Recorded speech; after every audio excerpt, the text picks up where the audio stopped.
Gulliver's Travels by Jonathan Swift, Book 4, A Voyage to the Land of Houyhnhnms. Summary Analysis. Hello and welcome to the discourse. Jonathan Swift managed a distinct pattern in the 4 books of Gulliver's Travels. In the first book, he was a giant in Lilliput, but in book 2, he became a miniature in Brobdingnag, which was a complete reversal of book 1. Similarly, in book 3, Gulliver appeared to be much more focused, inventive, imaginative, and wise than the Laputans. Swift presented Gulliver in a complete role reversal in book 4 as he finds himself totally ignorant in the land of Houyhnhnms, and thus completes the cycle from big to small, to intelligent to ignorant. Characters of A Voyage to the Land of Houyhnhnms. Lemuel Gulliver is appointed as the captain of the ship the Adventurer, headed towards the South Seas. He is stranded alone on the island of Houyhnhnms, who are rational, peaceful, generous and civilized horses. While they peacefully live in their egalitarian and placid society, they face trouble in form of Yahoos, who are the cohabitants of their island. The Yahoos are degenerate kind of humans. They are filthy, greedy, gluttonous, selfish and dumb. The Yahoos are embodiment of everything gross and crude in human nature. The master horse is a member of the Society of Houyhnhnms who takes the charge of teaching Gulliver. He becomes the master of Gulliver. Don Pedro de Mendez is a kind and generous Portuguese sea captain who finds Gulliver alone in the sea after he leaves the land of Houyhnhnms and takes him back to England. Summary of Voyage to the Land of Houyhnhnms. After returning from Japan, Gulliver spends 5 months with his family in London, during which he gets another job proposal as the captain of the ship the Adventurer. Gulliver leaves home on 7th September 1710. His ship is headed toward the South Seas. However, a deadly fever of tropics causes the death of many of the crew members, and thus he is forced to hire new crew members en route. Gulliver didn't have much time to check the credentials of the new crew members, and thus he commits a fatal mistake. Most of the new crew members were sea pirates in the past. As his ship moves, these new crew members gather and make a gang and imprison Gulliver in his own cabin while taking complete control of the merchandise ship. They continue to deal with the local people of the South Sea. One day, a man visits his cabin and informs him that they have decided to leave him on the shore. Gulliver is happy to know that finally he will be released, but soon he realizes that he has been left out on an unidentified island and thus begins his new misadventure. As Gulliver moves inland, he observes a strange, ugly animal with thick hair on its head, breast, anus and genitals, but bare skin elsewhere. The animal attacks him with its forepaw. Gulliver gets threatened and uses his sword to fend off the animal. He is cautious enough not to harm the animal as he doesn't want to annoy the inhabitants of the island by destroying their livestock. However, the ugly animal calls for help and suddenly a herd of 40 such animals encircles Gulliver with attacking intent. Gulliver hides behind a tree while trying to defend himself. The animals are afraid of Gulliver's sword, but they climb over the tree and start throwing their facets at Gulliver. Gulliver observes a grey horse appearing from the bushes, and suddenly all the attacking animals flee away. The horse curiously encircles Gulliver, trying to understand this strange-looking living thing. Gulliver tries to touch the horse for thanking it for its help. However, the horse doesn't allow Gulliver to touch itself and neighs to call other horses. The 2 horses observes Gulliver intently, and Gulliver notices that they are rationally discussing him in their own language, which Gulliver cannot understand. Gulliver tries to run away, but one of the horses neighs towards him as if ordered to stand still. The 2 horses examine and admire every article of his clothing, and then they decide to go back. One of them beckons Gulliver to follow them. Gulliver realizes that the horses are talking to each other in a sophisticated manner, and the 2 words he could grasp from their neighing talks were Yahoos and Houyhnhnms. Gulliver learns that these horses are Houyhnhnms, while the ugly animals that attacked him were Yahoos. The horses take Gulliver to a house in their colony. Soon, Gulliver learns that the horses and are masters of their own self, while the grey horse appears to be the leader of all other horses. He talks about Gulliver to other horses, and Gulliver listens to the word Yahoo many times during their conversation. Finally, the grey horse takes Gulliver to a room where many of those ugly animals that first attacked Gulliver were tied with ropes. They were eating raw meat. Gulliver is made to stand beside them while the horse compares him with those ugly animals. To his horror, Gulliver realizes that he is exactly like those ugly animals, except that he is covered by his clothes, while those animals are very degenerate, wild, and rude kind of humans. The horses call these ugly animals Yahoos, and they think that Gulliver is also a Yahoo, but they are not convinced because they think that the clothes of Gulliver are a part of his body which alienates him from other Yahoos. The master horse offers the same raw meat to Gulliver, but he gets disgusted and gestures for milk. This further confirms the doubts of horses that Gulliver is not a Yahoo. The master horse then offers milk to Gulliver and allows him to dine with them. The horse takes their food in a civilized manner indoors. They take the milk and eat oats. The master horse offers him some oats, and Gulliver beats them up into a cake and eats it. Gulliver consciously avoids his taste for meat and salt, as he doesn't want the horses to suspect that he is too one of the Yahoos. The master horse doesn't allow Gulliver to stay in their house, but lodges him in a stable behind their house. The master horse starts teaching the Houyhnhnm language to Gulliver, and he appreciates Gulliver for his reasonable thinking and quick learning, things that he cannot expect from a Yahoo. The horses still believe that his clothes are a part of his body, and Gulliver tries his best to maintain this mystery. One day, a servant of the master horse sees Gulliver's naked body while he was asleep and informs the master horse about it. The grey horse questions Gulliver about it, and he admits that the clothes are not a part of his body by getting naked in front of the master horse. The master horse comments that Gulliver is a perfect Yahoo. Gulliver says that he doesn't like to be called any kind of Yahoo and requests the master horse not to reveal his truth to the other horses. The master horse agrees to his request. Gradually, Gulliver becomes fluent in the language of Houyhnhnms, and he starts sharing information about Europe.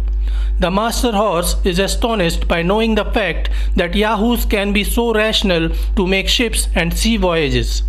Gulliver explains to him that like the Yahoos are irrational animals here on this land, horses or Houyhnhnms are irrational beasts in Europe with much less developed rational faculty. The master horse agrees that reason will always outpower brutal force, and if Yahoos of Europe are more reasonable than Houyhnhnms, then they may become the masters. Gulliver then tries to explain that there are some distinct differences between Yahoos and European men, but the master horse notices that all such differences make European men far worse. He criticizes the weak body structure of Gulliver and his inability to walk on four limbs. He wonders how weak the body of Gulliver, which needs clothes as outer protection. Gulliver then tells everything about his voyage, but he finds it hard to explain the acts of the pirates who robbed his ship and imprisoned him because the Houyhnhnms language has no words for power, government, war, law, punishment, and many other such things. Gulliver continues to tell stories about European culture for 2 years. He recounts how various European states continue to fighting against each other. The master horse comments that such wars are totally irrational, but he thinks that such wars cannot be as bloodthirsty and devastating as the wars of Yahoos because Europeans, like Gulliver, do not have as strong claws as those of Yahoos. But then Gulliver informs the master horse about the assault weapons and artillery, to which the master horse gets disgusted. He says that no rational species can cause such atrocities on other, and thus it appears that Europeans are no better than the Yahoos. Gulliver then explains the science and law of European people and tells that lawyers are those who are paid to establish a lie as the truth. Gulliver finds it difficult to explain what a lie is, as Houyhnhnms has no concept of a lie or fraud.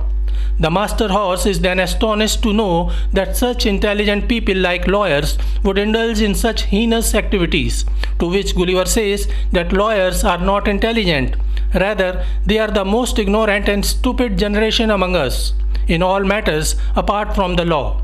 He tries to explain the concept of money and greed, which inspires the lawyers to side with lies and fraud. Gulliver then explains the system of government, monarchy, aristocracy, nobility, senators, and so on. The master horse remarks that Gulliver appears much better than Yahoos because he must be from some noble family. Gulliver encounters him and says that in Europe all nobles look sick, sallow, and weak because they are raised in idleness and luxury and debauchery. Thus, in Europe, a healthy, robust appearance always signifies a low birth like Gulliver's. Gulliver then mentions that while living with the Houyhnhnms, he realized all the follies of human beings and the evils of human society. He wishes never to return to human society. The master horse comments that the European Yahoos are animals to whose share some small pretence of reason and had fallen, of which they made no use than to aggravate natural corruptions and acquire new ones. The master horse then concludes that the European Yahoos are worse than the Yahoos of his land because European Yahoos lack physical strength, swiftness, agility, and strong claws. The master horse says that Europeans use clothes to hide their bodies because just like the Yahoos of Houyhnhnms, they loathe each other's bodies. He further mentions other similarities between European Yahoos and Yahoos of his land, such as they are greedily hoard food, overeat, purge, suffer sickness from immoderation, seek intoxication, live in filth, suck up their leaders, then throw their excrement at that leader as soon as he is replaced, lust after and hoard javels, suffer malice when indolent, and indulge the grotesque lust for their females. Gulliver continues to observe and learn the ways of Houyhnhnms, and this further increases his love for them. He observes that their reason is so perfect and absolute that they never have disagreements or differences of opinion. They love all their species equally and treat their relations as well as they treat neighbors and strangers. They don't show their children affection, but instead educate them in reason. The Houyhnhnms practice planning and their marriages are arranged by elders of the family, and they do not think of courtship, love, presents, jointures, or settlements. The children of Houyhnhnms are educated in temperance, industry, exercise, cleanliness, strength, speed, and hardiness, and both genders receive the same education. Gulliver explains that the Houyhnhnms have no words for evil, and thus, to express anything bad, they borrow from the deformities or ill qualities of the Yahoos, and simply append the word Yahoo to the word of the thing. One day, while bathing, Gulliver sees his own reflection in the water. He is disgusted, and he aspires as much as possible to imitate the physical characteristic of a horse. On the same day, a servant of the master horse comes to Gulliver and says that his secret has been revealed to everyone, and the council of Houyhnhnms has decided that it was wrong of the master horse to live with a Yahoo. The council has decided that Gulliver must be sent back to his land. Gulliver gets very upset by this news and he faints. The master horse also doesn't want Gulliver to go, but he has to accept the decision of the council.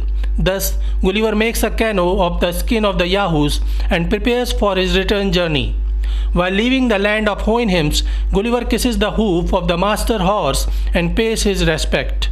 Gulliver decides that he would search for an uninhabited island and will live alone rather than return to the world of Yahoos. He succeeds in finding a lonely island, but soon he is attacked by savages who hurt his knee with their arrows. He goes back to the sea, and after some days, a Portuguese merchandise ship captained by Don Pedro de Mendez notices his canoe and reaches out to him to help. However, Gulliver is adamant about not taking any help. The captain forcefully takes him on board. All the crew members are baffled by Gulliver's resolution not to return to live with Yahoos and laugh at his horsey voice and strange clothes. Gulliver struggles to get free and jump back into the sea. A crew member notices him trying to do so and captures him before he may jump off. Gulliver is then chained to his cabin. Gulliver is repulsed by the sight of the humans around him. During the rest of the journey, Don Pedro treats Gulliver very tenderly and tries to revive his love for humanity. He makes Gulliver promise not to kill himself. When they reach Portugal, he takes Gulliver to his home and offers new clothes to him. At last, Gulliver is sent back to England, but he doesn't like living with his wife and children. He soon buys 2 horses, never to sit or ride on them, but only to treat them tenderly. He doesn't like any human being except the servant groom who takes care of his horses because he smells like horses. In the last part, Gulliver explains why he never tried to conquer and claim the lands he visited while criticizing the colonial mindset of European powers. So this is it for today. We will continue to discuss the history of English literature. Please stay connected with the discourse. Thanks and regards.